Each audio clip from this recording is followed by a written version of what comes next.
balita na ika'y mawiwili. Mga nagbabagang kamao, mga So mga par, matapos nga po binansagan na pinakaiyakin na boksingero, ang 2 Division World Champion si Devin Haney, dahil hindi pa rin ito matanggap ang nangyari sa laban nito kay Ryan Garcia, kung saan binugbog ni Bagito si Boy Ilong sa loob ng 12 rounds nila na bakbakan. Tapos nang nalaman nito na gumamit ng Fed si Ryan Garcia, pinatanggal kaagad nito mga idol ang kanyang talo. At ngayon gusto pa kasuhan ni Devin Haney si Garcia, kahit marami pa ang nagsasabi mga boss na walang basihan na daw ang kanyang kaso dahil napagdusahan na daw na Ryan Garcia ang kanyang nagawang kasalanan sa Boxing Commission na nagbayad ito ng milyon na danyos at naban ito ng 1 taon sa boxing sports. Bagamat sa naging latest naman po na panayam mga idol ng WBO Super Lightweight Champion Teofimo Lopez Jr., hindi lang daw si Devin Haney ang pinakaiyakin na fighter sa boxing sports. Pati na daw mga idol itong si Shakur Stevenson. Sobrang iyakin daw talaga ito mga idol dahil sa pagkakatanda daw ni Teofimo mga boss. Nung amateur days pa lang daw nila kasama si Stevenson, natalo daw ito mga idol sa laban kontra kay Robin Villa,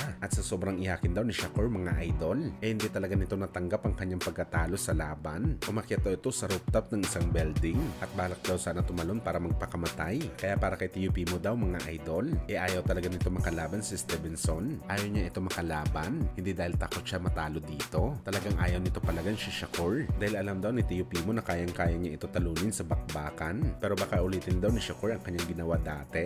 Cargo de konsyensya pa daw ni Teofimo ito. Well, nakakatawa isipin mga idol, pero merong punto talaga si Teofimo Lopez Jr. Delikado pala kalaban itong si Shakur. Ayaw lang talaga ni Lopez na maging dahilan sa pagkasira ng buhay ng WBC Lightweight Champion. Sa kabilang banda naman mga idol, matapos nga po lumabas ang balita na didepensahan daw ni Tank Davis ang kanyang titulo kontra sa WBA Junior Lightweight Champion Lamont Roach, na talagang hindi nagustuhan ng mga karamihan ng mga boxing fans at experts, at sinabing another cherry picking na naman daw ito mga idol ng kampo ni Tank Davis. Kung saan mga idol, sa naging sagot naman ng kampo ni Davis, lalo na ang isa sa mga coach nito na si Coach Ellis, niya mga idol, ang dali lang daw batikusin ng mga boxing fans at experts ang laban ni Davis kay Roach, pero hindi naman daw si Tank Davis mga idol ang may gusto na labanan si Lamont Roach, kundi ang promoter daw nito mga idol. Sumusunod lang daw si Tank Davis sa utos ng promoter nito. Kung sino daw ang ipapalaban sa kanya, talagang papalagan niya.